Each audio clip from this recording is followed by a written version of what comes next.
Amen. De faire place avec pasteur nous pour le message de la parole de Dieu. Amen. Oui. Amen. Nous sommes capables de désactiver le micro nous. Désactiver le micro pour moi, s'il vous plaît. Et puis après, après le message, on a activé. Amen. Amen. Amen. Frère Christian, oui, vous êtes capable de désactiver le micro là, s'il te plaît. Qu'est-ce que désactiver dans Là, attendez. Ouais. Amen. Oui. Nous allons trouver notre lecture dans le livre de Luc, chapitre 22. Luc, chapitre 22, du verset 35 au verset 38.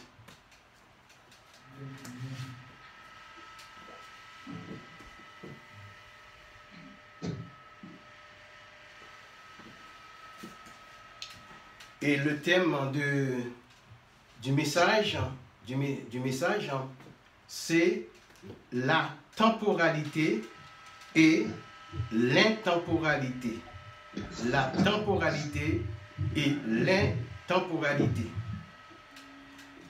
J'ai choisi le texte de Luc 22 à partir du verset 35 au verset 38 pour expliquer pourquoi l'épée évoquée dans le texte traite avec la temporalité. Écoutez la lecture du chapitre 22 à partir du verset 25 au verset 38. Il leur dit, c'est Jésus, il leur dit encore, quand je vous ai envoyé sans bourse, sans sac et sans souliers, avez-vous manqué de quelque chose? Ils répondirent, de rien. Il leur dit, maintenant, au contraire, que celui qui a une bourse la prenne et que celui qui a un sac le prenne également. Que celui qui n'a point d'épée vende son vêtement et en achète une. Car je vous le dis, il faut que cette parole qui est écrite s'accomplisse en moi. Il a été mis au nombre des malfaiteurs et ce qui me concerne est sur le point d'arriver. Ils dirent, Seigneur, voici 2 épées. Et il leur dit, cela suffit. Ne pensez pas que je sois hors sujet quand je vais enseigner. Parce qu'il va falloir que je passe sur plusieurs choses. Selon la Bible, comment expliquer la temporalité et l'intemporalité? Commençons d'abord par la temporalité. Temporalité veut dire ce qui existe dans le temps, ce qui a une valeur temporelle, temporaire. Quant à l'intemporalité, elle parle de tout ce qui est continuel, éternel, immortel, perpétuel et sans fin. Ainsi, la Bible fait mention d'un certain nombre de choses à valeur temporelle et à valeur intemporelle. Dans les valeurs temporelles, nous avons des coutumes dans la Bible qui ne sont plus des exemples à suivre aujourd'hui. L'une de ces choses est la polygamie. J'aurais demandé à Frère Christian de couper son micro. Je reviendrai dessus en quelques instants. Le verset d'appui de ces choses est Jean 1, verset 17, je cite, « La loi est venu par Moïse, la grâce et la vérité sont venues par Jésus. Nous laissons ce verset de côté et nous y reviendrons dans quelques instants. Avant, jadis, dans l'ancienne alliance, la polygamie était fortement présente chez nos pères dans la foi. Frère Christian, peux-tu désactiver ton micro s'il te plaît? Abraham connut la polygamie ayant déjà eu sa femme Sarah. Il alla vers Agar l'Égyptienne sur le conseil de sa femme. Genèse en chapitre 16, verset 4. Je sais, il alla vers Agar et elle devint enceinte. Quand elle se vit enceinte, elle regarda sa maîtresse avec mépris.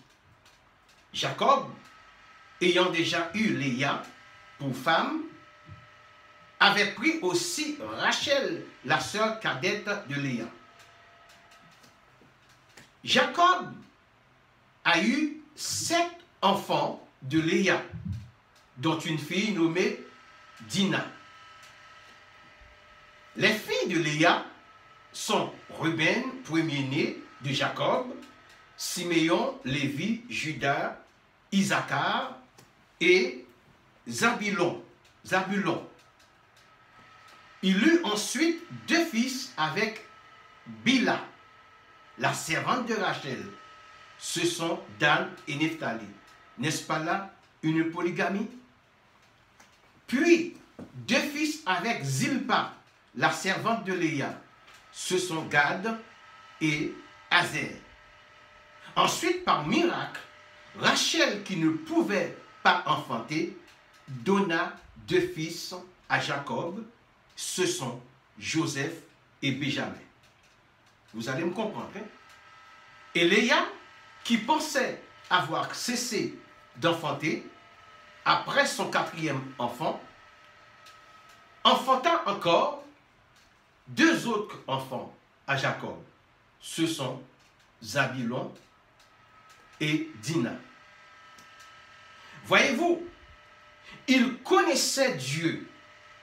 Il priait Dieu, le remerciait, mais ils ignoraient que la polygamie était un péché. Les 12 tribus d'Israël sont issues d'une totale polygamie.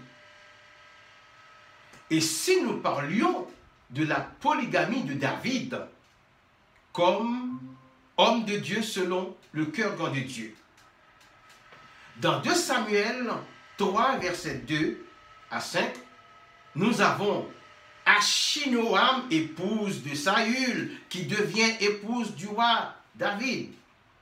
Ensuite, nous avons Abigail, femme de Nabal. Puis, Maaka, Agagib, Abital, Elgla, femme de David. Si nous parlions du roi Salomon, qui avait 700 femmes et 300 concubines, n'est-ce pas, frères et sœurs, une polygamie sauvage chez le roi Salomon, alors qu'il connaissait Dieu, d'après 1 roi 16 et 11. En ce qui concerne la temporalité de la Bible, il a existé d'autres coutumes qui n'existent plus aujourd'hui. Ordinairement, les hommes maudissent quand ils sont fâchés. Dans le psaume 109, verset 18, David demande une malédiction qui a un aspect d'une grande atrocité. Peut-on lire ce verset qui est un souhait de malheur contre quelqu'un aujourd'hui? La réponse est non. Dans Matthieu chapitre 5, verset 44, Jésus dit, je cite, « Mais moi je vous dis, aimez vos ennemis, bénissez ceux qui vous maudissent. Faites du bien à ceux qui vous haïssent. Et priez pour ceux qui vous maltraitent et qui vous persécutent. » Salomon, il a écrit des livres.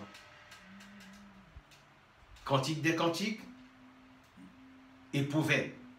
Mais ça n'empêche pas qu'il soit un polygame. Et ce que je peux vous dire, c'est que vous devez avoir pour seul Père, le Père de Jésus. Car il a fait lever le soleil sur les méchants et sur les bons, et il fait pleuvoir sur les justes et sur les injustes. Dans le chapitre 5 de Matthieu, Jésus a abrogé quelques articles de la loi de Moïse, c'est-à-dire qu'il les a reformés. La loi de Moïse permettait le divorce et le remariage, même quand une femme faisait mal la nourriture. En somme, des divorces pour des simples motifs. Il suffisait, au temps de Moïse, qu'une femme ne trouve plus grâce aux yeux de son époux pour qu'elle soit répudiée. Est-ce que ça se fait encore aujourd'hui? La réponse est non. C'est pourquoi nous disons que la Bible a des caractères des caractères temporels.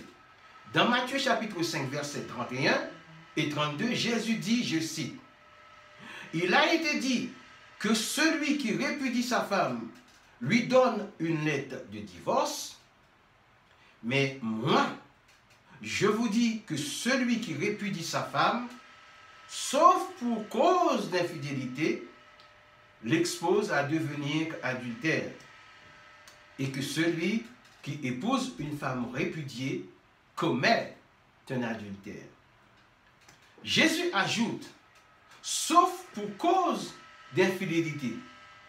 Et l'apôtre Paul va détailler dans 1 Corinthiens chapitre 7, versets 10 et 11, je cite, « À ceux qui sont mariés, j'ordonne, non pas moi, mais le Seigneur, que la femme ne se sépare point de son mari. Si elle est séparée, qu'elle demeure sans se marier, ou qu'elle se réconcilie avec son mari. » Frères et sœurs, je passe par ce chemin qui n'est pas dans le texte que je viens de lire pour vous montrer le caractère temporel de la Bible. Et l'apôtre Paul ajoute, et que le mari ne répudie point sa femme. Donc, vous voyez que dans la Bible, la temporalité est quelque chose d'extraordinaire. Il y a des choses qu'on ne fait plus aujourd'hui. Nous restons dans le cadre temporel. Dans cette temporalité biblique, on compte aussi les armées et les assemblées de Dieu. Je vais venir quand sur le texte que je viens de lire. En un mot, l'Église s'appelait Assemblée de Dieu dans l'Ancien Testament. Les assemblées de Dieu et les monarchies, les royaumes, formèrent une seule autorité, un seul corps en ayant un prophète comme porte-parole. Selon 1 Samuel 15, Saül a été oint et établi roi parce que l'Éternel l'avait choisi. David, qui lui succéda, fut loin pour conduire le peuple de Dieu, parce qu'il était un homme selon le cœur de Dieu. Il y avait de mauvais comme de bons rois. Il y en avait qui écoutaient les prophètes et d'autres qui ont désobéi, tel fut le cas de Saül. Ces hommes de Dieu, dans l'Ancien Testament, étaient armés. Je dis bien, ces hommes de Dieu dans l'Ancien Testament étaient armés et portaient chacun une épée. Maintenant, j'approche le texte que je viens de lire. Nous arrivons maintenant dans le Nouveau Testament. Je vous rappelle que les armées israélites qui se sont succédées constituaient des armées de croyants. De ce fait, un chrétien, je reprends, un chrétien qui n'est ni à l'armée, ni affecté aux forces de police, n'a pas vocation à être armé. Par contre, l'épée peut être une machette, et la machette peut être tolérée dans nos campagnes haïtiennes à des fins d'utilisation domestique. Et dans l'agriculture, la machette est utilisée comme un outil pour débroussailler ou pour enlever des mauvaises herbes dans nos plantations. C'est un outil traditionnel, indispensable pour les campagnes de certains pays.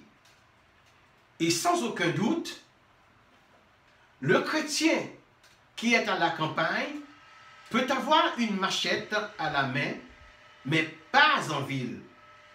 Il faut que l'on tienne compte que de nos jours, nous exerçons nos ministères respectifs dans le principe de la séparation de l'Église et de l'État.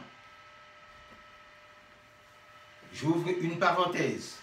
Or, quand elle formait un seul corps avec l'État, elle était subventionnée avec des officiers religieux qui furent des salariés de l'État.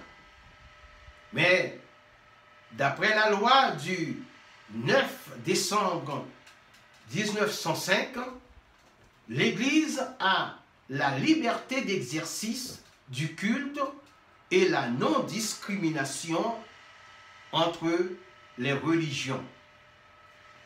En matière de célébration et dans son engagement, elle fait ce qu'il lui semble bon sans enfreindre la loi étatique. Aujourd'hui, un pasteur n'est pas le roi David. Il n'est pas le roi Salomon. Il n'est pas une autorité gouvernementale, mais il demeure une autorité spiritualo-religieuse et morale. Il n'a aucun droit de porter une âme ou d'en avoir un chez lui. L'Église n'a pas autorité sur le droit pénal. Elle est une autorité morale et non judiciaire. Ces enseignements peuvent être assujettis aux sanctions ou à des sanctions s'ils sont dangereux pour les âmes.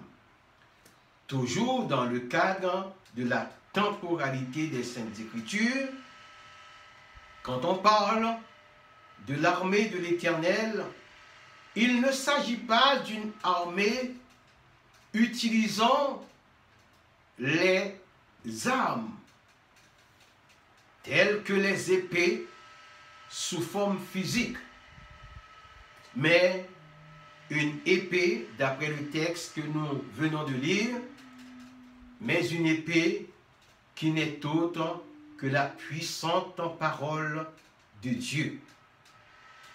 Selon Éphésiens chapitre 6, verset 14, les armes et les armures du chrétien ne sont pas charnelles.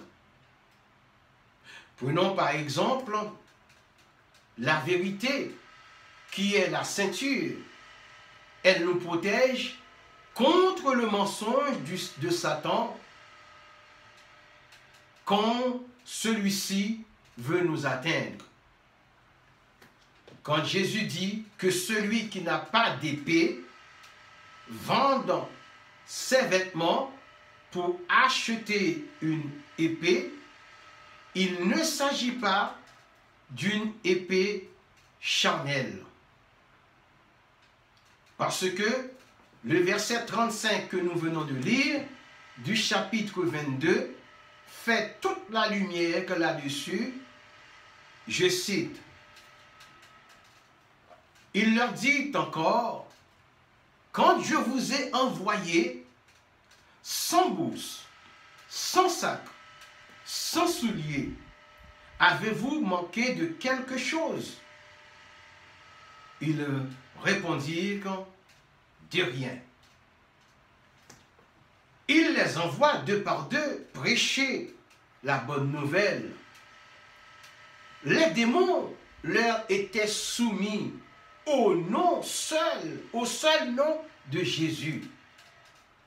Et ils guérissaient des malades. Avec quelle âme? Pas en brandissant une épée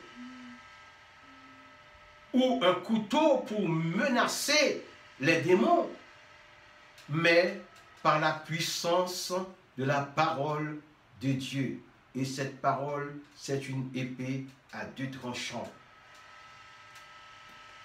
Pas avec des instruments médicalisés ou une application de pommade sur les malades, mais avec la parole de Dieu, au seul nom de Jésus. Ils le portaient sur eux. Pas même un petit sac à main. Ce que les faux enseignants ne comprennent pas aujourd'hui, c'est que le verset 38 de Luc 22 que nous venons de lire est purement symbolique. Parce que les deux épées qu'ils ont présentées à Jésus sont l'accomplissement de la prophétie du verset 12 d'Ésaïe 53. Et Jésus va dire que cela suffit. Jésus parlait de l'accomplissement du verset 12 d'Ésaïe au verset 37 de Luc chapitre 22 que nous venons de lire. Jésus dit à Pierre, je cite, « Comprenez bien, Alléluia, oh gloire à Jésus, oh béni sois-tu Seigneur, remets ton épée à sa place, car tous ceux qui prendront l'épée périront par l'épée. » Il est vrai que l'usage de l'épée est prouvé quand Pierre coupa l'oreille de Malchus. Mais Jésus, ayant touché l'oreille de cet homme, il le guérit. Cela veut dire que Jésus n'était pas un homme de violence. Il ne recommande pas la violence.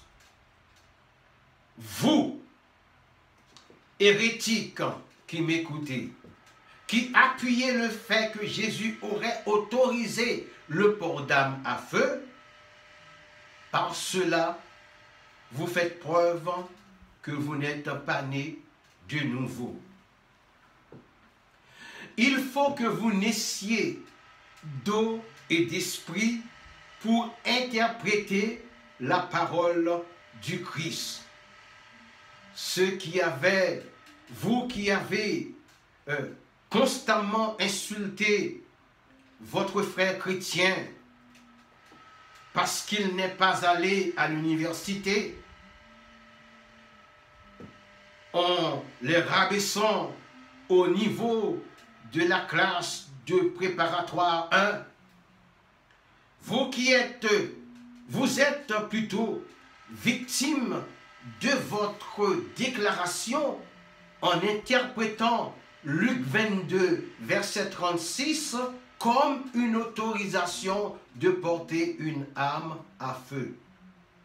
Par cela, vous faites preuve que vous ne comprenez pas ce que vous lisez. Je vous rappelle qu'un ministre n'a pas pu comprendre le passage d'Ésaïe 53, versets 7 et 8. Et malgré toute la connaissance qu'il avait ou qu'il a, il a fallu qu'un autre les lui expliqua. Histoire que nous pouvons lire dans Actes des Apôtres, chapitre 8, versets 34 et 35. Toujours dans le cadre de la temporalité, dans la Bible, certains versets, attention, certains versets sont interprétés littéralement et d'autres de façon symbolique. Pour certains, ils sont l'accomplissement des prophéties. Pour d'autres, ce sont des faits historiques. Fin de la section de la temporalité. Fin de la section de la temporalité. En ce qui concerne maintenant l'intemporalité de la Bible, cela traite des versets qui donnent une interprétation éternelle sur le plan spirituel. Et sur le plan historique, il traite des choses qui arrivent dans les temps successifs et qui confirment ce que dit la Bible, la parole de Dieu. Dans le caractère intemporel de la Bible, nous trouvons les lois et les commandements, les préceptes et les ordonnances, les institutions et leurs applications. Prenons par exemple le livre de Lévitique, les ordonnances qu'il mentionne, alléluia, voici une intemporalité. Les ordonnances que mentionne le livre de Lévitique, sont perpétuelles et continuelles, car elles parlent de la sainteté, ce qui concerne Dieu et ce que nous devons appliquer. Puis les épîtres dont les enseignements sont et seront toujours valables pour les générations qui se succéderont. Voilà le caractère intemporel de la Bible. Car le salut est éternel, il entre dans le cadre de l'intemporalité, c'est-à-dire continuel, perpétuel, éternel.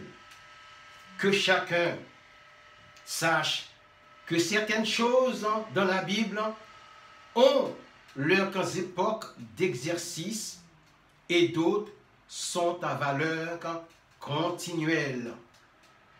Nous avons la polygamie au temps de nos pères dans la foi, la malédiction dans les prières d'incantation et d'autres encore qui n'ont plus cours d'aujourd'hui. Certaines prières des psaumes n'ont plus cours d'aujourd'hui. La seule âme visible du chrétien est la Bible. Et sa position de combat est de se mettre à genoux pour prier ou de s'allonger sur le ventre pour jeûner. L'épée dont nous nous servons n'est pas la nôtre. Elle est celle de l'esprit de la parole de Dieu. Frères et sœurs, la Bible regorge des faits historiques condensés qu'il faut que nous développions selon leurs époques, selon leur temps. Amen. Selon leurs époques et selon leur temps. Nous ne devons pas lire un verset et l'interpréter uniquement littéralement. Parfois, nous voyons et entendons un pasteur prêcher tous les dimanches et nous nous disons que c'est un dictateur. Loin de là. Loin de là. C'est tout simplement parce qu'il a la responsabilité de veiller à ce qu'un bon enseignement soit donné à l'Église dont il devra rendre compte devant Dieu. Frères et sœurs, tout comme un chef cuisinier étoilé veille sur la qualité de la nourriture que ses clients vont consommer, il en est de même pour un pasteur de surveiller la qualité de la nourriture spirituelle que les membres de son église locale vont recevoir. Tous les chrétiens et toutes les chrétiennes qui sont nés de nouveau cherchent plutôt à grandir dans la foi que toute autre chose. Ils cherchent à plaire à leur Seigneur. Ils font passer leurs intérêts, c'est-à-dire ils font passer plutôt les intérêts de Dieu avant les leurs, avant leurs intérêts. Car ils savent que tout dépend de Dieu. C'est à cela qu'on reconnaît les vrais enfants de Dieu.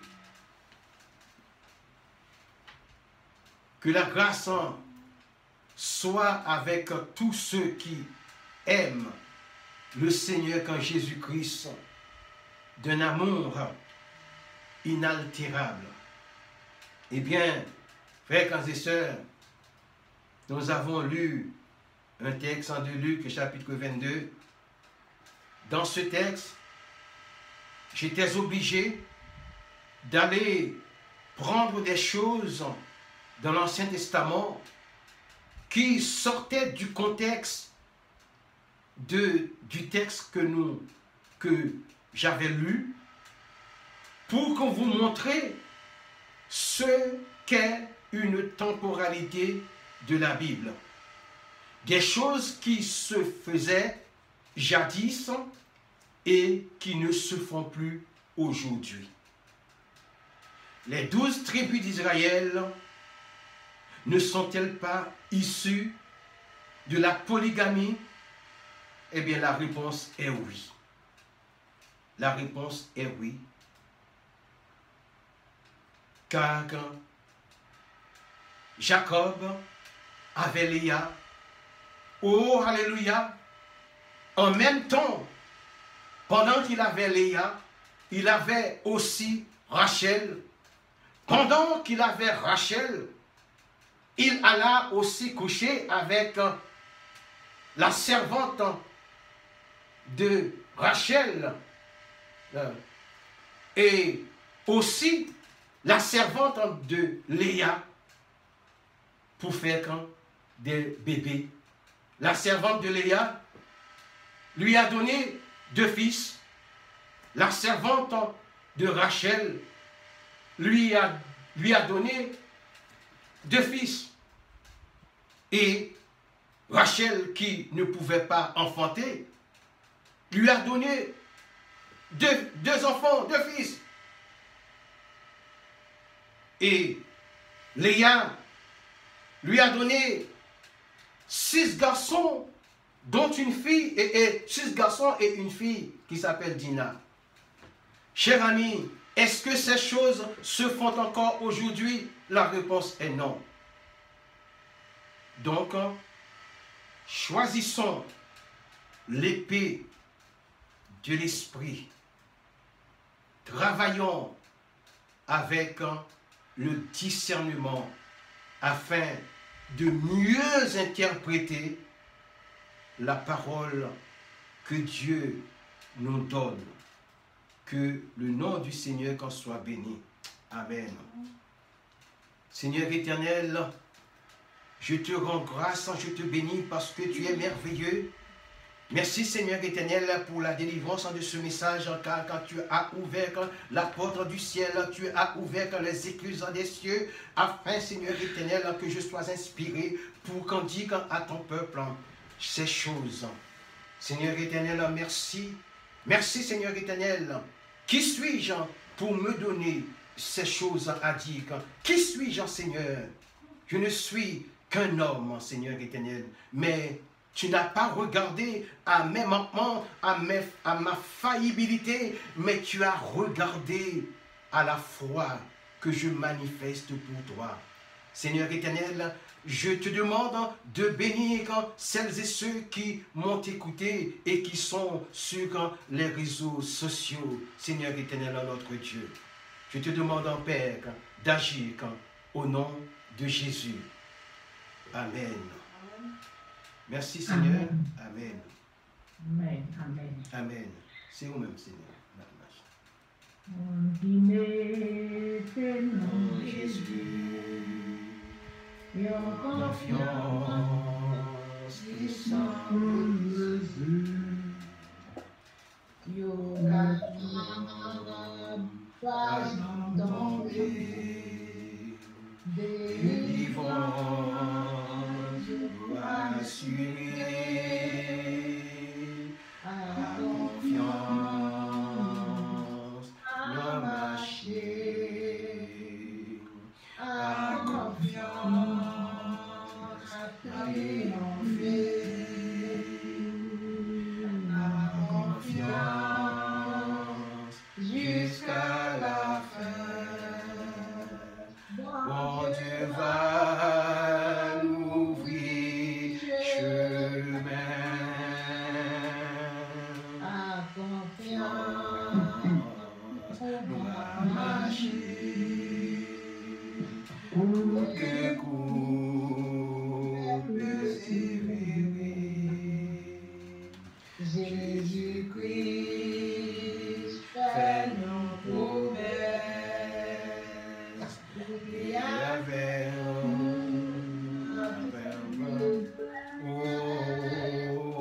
à confiance, on va marcher. À confiance, à triompher. À confiance, jusqu'à la fin. Bon Dieu va l'ouvrir chemin. Oui, mes bien-aimés, à confiance. Alléluia. Oh, alléluia. Avec confiance, nous avons triomphé. Merci Seigneur. Avec confiance, jusqu'à la fin. Amen. Mon Dieu lui-même d'amour, il va l'ouvrir chemin. Nous dis merci de façon spéciale pour si beau message que mon Dieu t'a envoyé pour nous.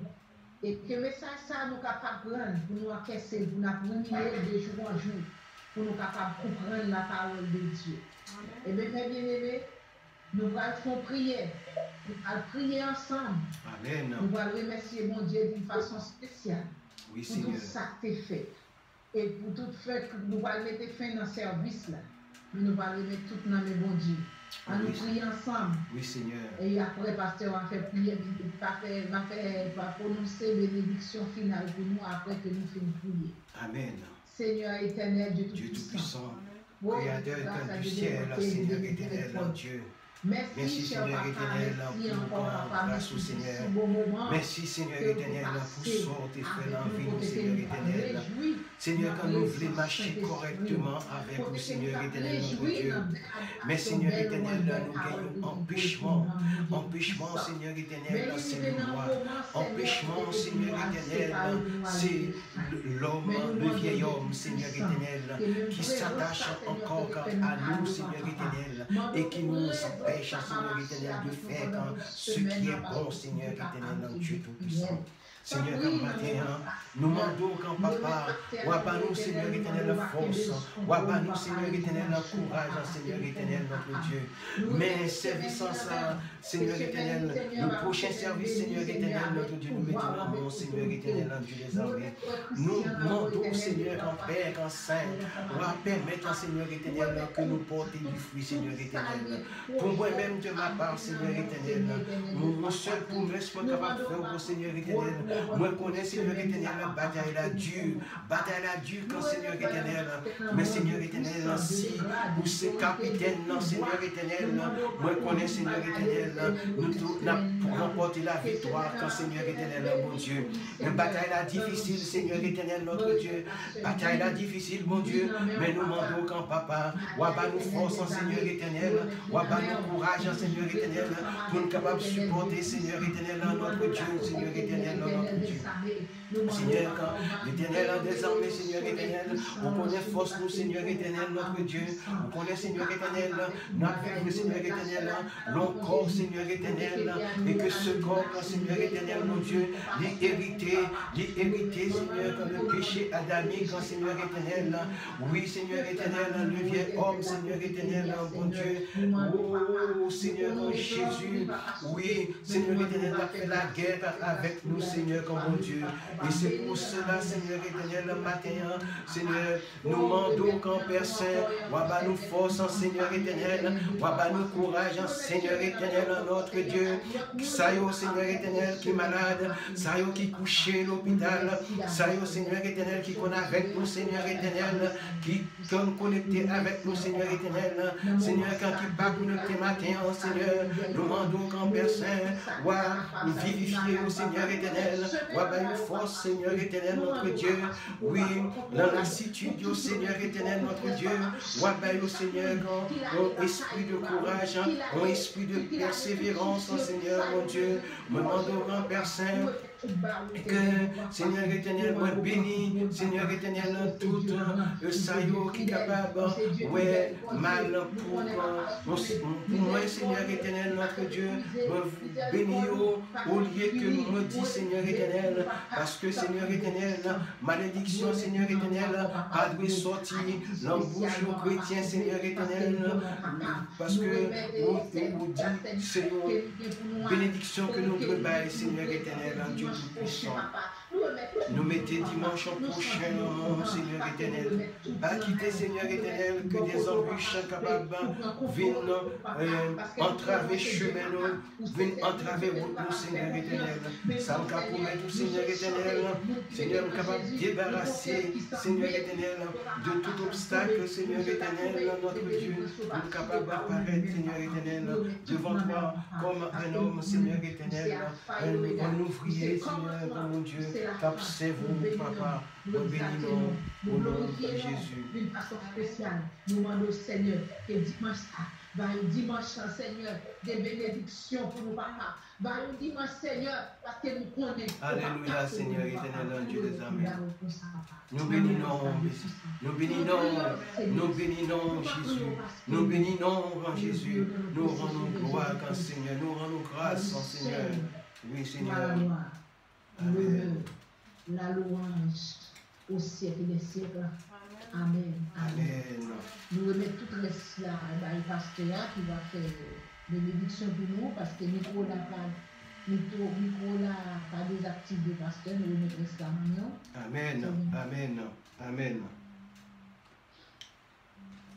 Psaume 24.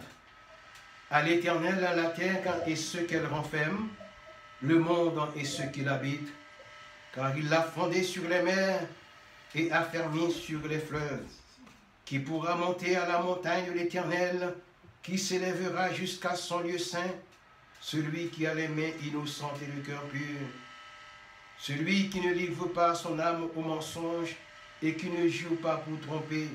Il obtiendra la bénédiction de l'Éternel, la miséricorde du Dieu de son salut.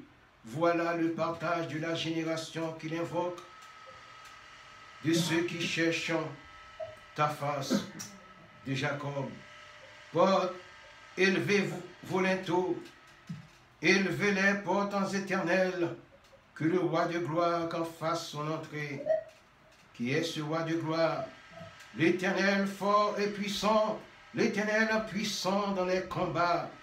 Portes, élevez vos linteaux, élevez les portes éternelles, que le roi de gloire fasse son entrée. Qui donc est ce roi de gloire? L'Éternel des armées, voilà le roi de gloire. Amen. Que ta paix, Seigneur, que ta bonté, que ta miséricorde soit sur chacun de nous, dès maintenant et pour toujours. Que la semaine qui va venir soit une semaine bénéfique pour nous, une semaine salutaire. Que Dieu soit béni. Passez une bonne semaine au nom de Jésus. Amen.